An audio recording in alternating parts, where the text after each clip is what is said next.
ବଣୁଆ ଜଙ୍ଗଲ ନାମକ ଗୋଟିଏ ଜଙ୍ଗଲ ଥାଏ। ସେ ଜଙ୍ଗଲରେ 50,000 ଊର୍ଦ୍ଧ୍ୱ ଗଛ, 10,000 ପ୍ରଜାତିର ଜୀବଜନ୍ତୁ, ପଶୁପକ୍ଷୀ, କୀଟପତଙ୍ଗ ବାସ କରନ୍ତି। ହଠାତ୍ ସେ ରାଜ୍ୟ ସରକାର ସେଠାରେ ଜଙ୍ଗଲକୁ କାଟି ଗୋଟିଏ କମ୍ପାନୀ ପ୍ରତିଷ୍ଠା କରିବେ ବୋଲି ଘୋଷଣା କଲେ। 5 ଦିନ ମଧ୍ୟରେ ଏହି ଜଙ୍ଗଲ କାଟି ସଫା କରିଦିଅ।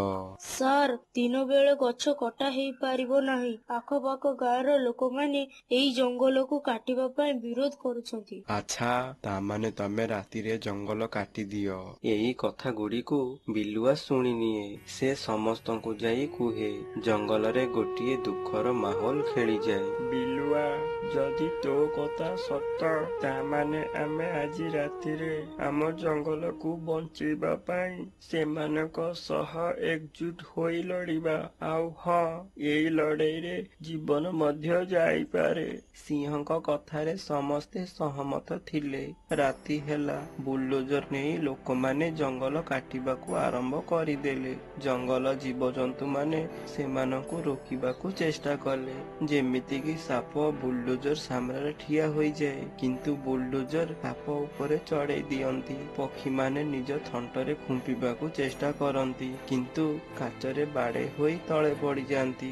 ବାଘ, ସିଂହ ନିଜ ହିଂସ୍ର ରୂପ ଦେଖାଇ ସେମାନଙ୍କୁ ଡରାଇବାକୁ ଚେଷ୍ଟା କରନ୍ତି, କିନ୍ତୁ ସେମାନେ ଡରନ୍ତି ନାହିଁ।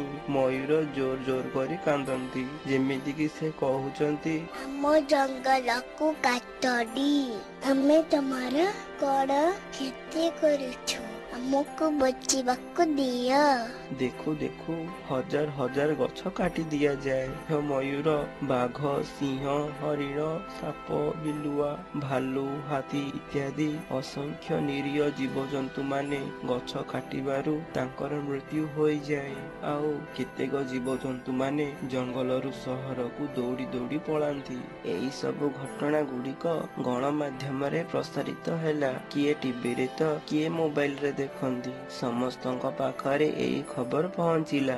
ସେହି ରାଜ୍ୟର କଲେଜ ଛାତ୍ରଛାତ୍ରୀମାନେ ବହୁ ମାତ୍ରାରେ ଆସି ଜଙ୍ଗଲକୁ ବଞ୍ଚେଇବାକୁ ଚେଷ୍ଟା କଲେ, କିନ୍ତୁ ପୋଲିସ ମାନେ ତାଙ୍କ ଉପରେ ଲାଠିଚାର୍ଜ ମଧ୍ୟ କଲେ। ଦେଖୁ ଦେଖୁ ସାରା ଦେଶରୁ ଲୋକମାନେ ଆସି ସେଠାରେ ଆନ୍ଦୋଳନ କଲେ। ଗୋଟିଏ ହାତୀ ବୁଲଡୋଜର ସହ ଭିଡ଼ି ଯାଇ ବୁଲଡୋଜରର ଦାନ୍ତ ହାତୀ ମୁଣ୍ଡରେ ପଶିଯାଏ। ହାତୀ ରକ୍ତାକ୍ତ ହୋଇଯାଏ। ଏହି ଖବର ସୁପ୍ରିମ କୋର୍ଟରେ ପହଞ୍ଚେ ଓ ସୁପ୍ରିମ କୋର୍ଟ ଆଉ ଗଛ ନ କାଟିବାକୁ ଆଦେଶ ଦିଅନ୍ତି। ଏହି ଖବର ଶୁଣି ସାରା ଦେଶରେ ସମସ୍ତେ ଖୁସି ହେଲେ, କିନ୍ତୁ କୋର୍ଟର ଅର୍ଡର ଆସିବା ପୂର୍ବରୁ ବହୁତ ଗଛ କାଟି ଦିଆଯାଇଛି ଓ ଅନେକ ନିରୀହ ଜୀବ ଜନ୍ତୁମାନେ ମୃତ୍ୟୁ ହୋଇସାରିଛନ୍ତି।